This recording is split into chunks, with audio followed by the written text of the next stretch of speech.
Hello everyone, welcome to Biohack NEET প্রস্তুতির জন্য Bangla YouTube channel. তো আরজি বিবিএস ডাক্তার পোস্ট গ্র্যাজুয়েট করছিল, তাকে যে নৃশংসভাবে তার কাজের জায়গাতে তাকে যে খুন করা হলো, এই নিয়ে কিন্তু প্রথম দিন থেকে আমি ভিডিও করেছি। আমি আন্দোলনে ছিলাম, এখনো আছি। দুদিন আগেই আমি আরজি করে নিজে গেছিলাম, সেখানে যে সমস্ত আন্দোলনরত যে স্টুডেন্ট তাদের সাথে ছিলাম।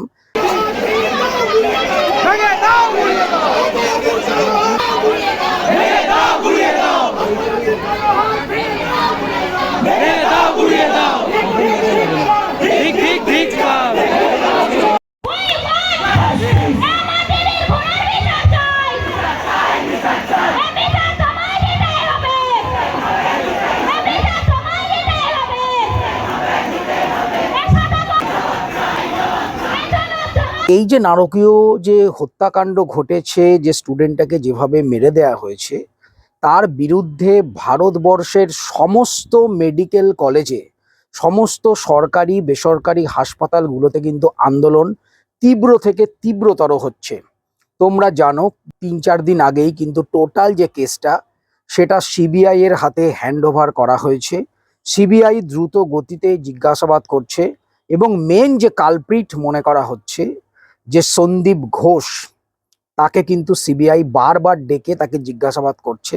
আশা করা যাচ্ছে হয়তো ১-২ দিনের মধ্যেই প্রকৃত যে অপরাধী তাকে সিবিআই ধরতে সমর্থ হবে। আজকে all India medical association, dental অ্যাসোসিয়েশনের পক্ষ থেকে সমস্ত ডাক্তারদের পেন ডাউন ডে পালন করা হচ্ছে। আমিও আমার ক্লিনিক আজকে খুলিনি, আমি বাড়িতে রয়েছি। দেখো, প্রত্যেকটা যে মেডিকেল কলেজ বলো, মেডিকেল ফিল্ডের মানুষজন, তারা কিন্তু নিজের নিজের যেভাবে সম্ভব তারা কিন্তু আন্দোলন করছে। তো আমি সবাইকে, সমাজের প্রত্যেক শ্রেণীর মানুষকে কিন্তু অবশ্যই অনুরোধ করব যে আপনারা প্রত্যেকে নিজেদের মতন করে প্রতিবাদ করুন, কেননা এই জিনিস যত তাড়াতাড়ি সম্ভব কিন্তু বন্ধ করতে হবে। এটা শুধু একজন মেডিকেল স্টুডেন্ট বা একজন ডাক্তারের যে নৃশংসভাবে খুন করা হয়েছে সেটা নয়, সমাজের প্রত্যেকটা মহিলা যারা কর্মক্ষেত্রে সেফ নয়, তাদের প্রত্যেকের ক্ষেত্রে কিন্তু প্রতিবাদ করা উচিত, এগিয়ে আসা উচিত। এর কারণ এই জিনিস যদি এবার বন্ধ না হয় তাহলে আর কবে বন্ধ হবে? তোমরা জানো যে 14ই আগস্ট যে রাতে মহিলাদের যে রাত দখল, রাস্তায় নেমে যে গভীর রাতে যে প্রতিবাদ, সেটা কিন্তু গোটা ভারতবর্ষের বিভিন্ন দিকে হয়েছে। আমি নিজে আমার ওয়াইফ এবং মেয়েকে নিয়ে গেছিলাম, তোমাদেরকে ভিডিও দেখাচ্ছি, তোমরা দেখলে বুঝতে পারবে।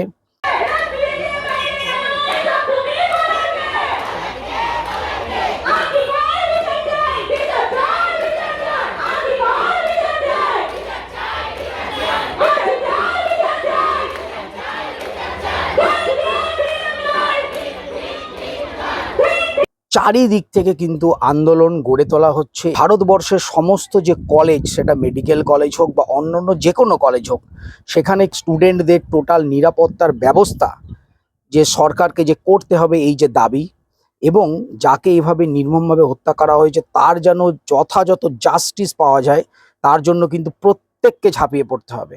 মনে রাখতে হবে আমাদের নিজেদের প্রত্যেকের বাড়িতেও মেয়েরা রয়েছে, তারা আজ না কাল কিন্তু তারাও কোনো না কোনো কলেজে পড়বে।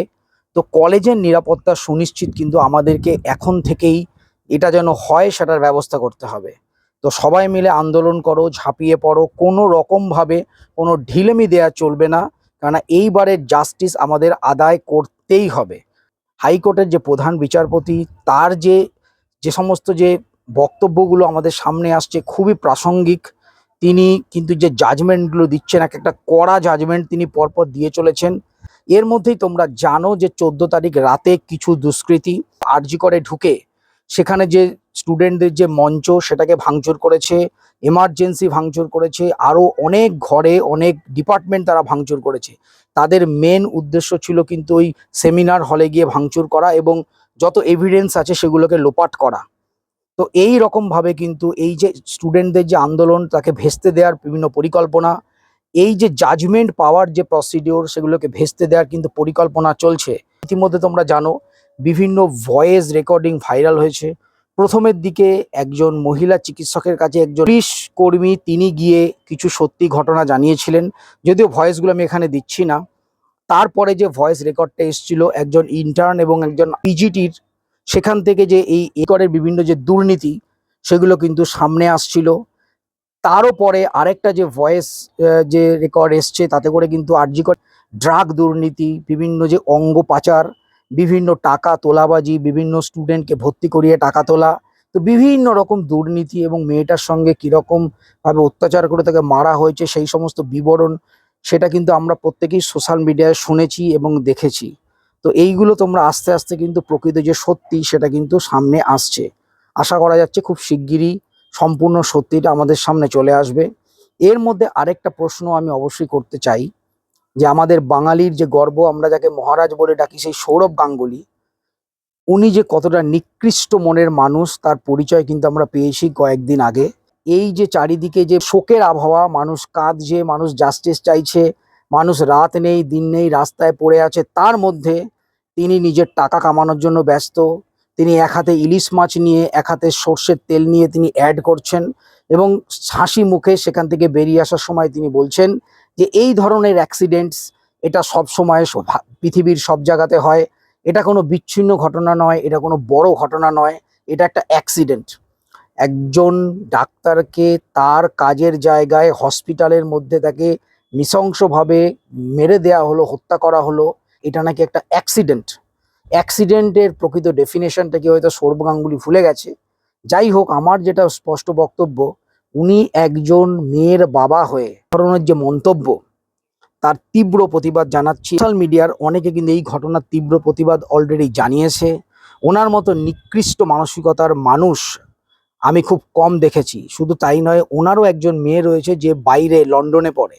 উনি হয়তো ভাবছেন যে যে ভাগ্য ভালো, আমাদের ওয়েস্ট বেঙ্গলে পড়ে না, লন্ডনে পড়ে। কিন্তু একটা কথা মনে রাখতে হবে, যারা মানুষের দুঃখে, মানুষের এই যে একটা ঘটনা ঘটেছে এটা নিয়ে সবাই শোকাহত, এই পরিস্থিতি এরম কথা বলে, সৌরভ গাঙ্গুলির উদ্দেশ্যে আমার একটাই বলার, আপনি একজন সমাজের একটা গণ্যমান্য ব্যক্তি হয়ে আপনার মুখে এই ধরনের কথা, এই ধরনের উক্তি মানায় না।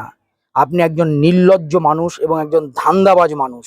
আর দুদিন বাদে আপনার যখন বুকে ব্যথা হবে, আপনি তখন গিয়ে কোনো ডাক্তারের কাছে গিয়ে শুয়ে পড়বেন যে আমাকে বাঁচান, তাই তো? তো এই ধরনের মানসিকতা আপনার একদমই মানায় না। প্রত্যেকটা প্রোডাক্ট, সৌরভ গাঙ্গুলির অনুষ্ঠান, সৌরভ গাঙ্গুলির দাদাগিরি অনুষ্ঠান, এবং যেখানে যেখানে সৌরভ গাঙ্গুলি যুক্ত আছে, সেটা টিএমটি বার হোক, সাবান হোক, চাল হোক, শ্যাম্পু হোক, সব কিছু বয়কট করুন। অ্যাটলিস্ট আমি তো বয়কট করব।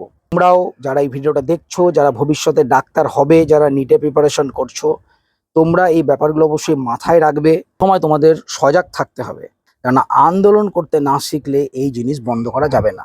তো নিট রিলেটেড ইনফরমেশনের জন্য চ্যানেলটা সাবস্ক্রাইব করো, পাশে থাকো। আবার আসছি নতুন একটা ভিডিও নিয়ে। টাটা।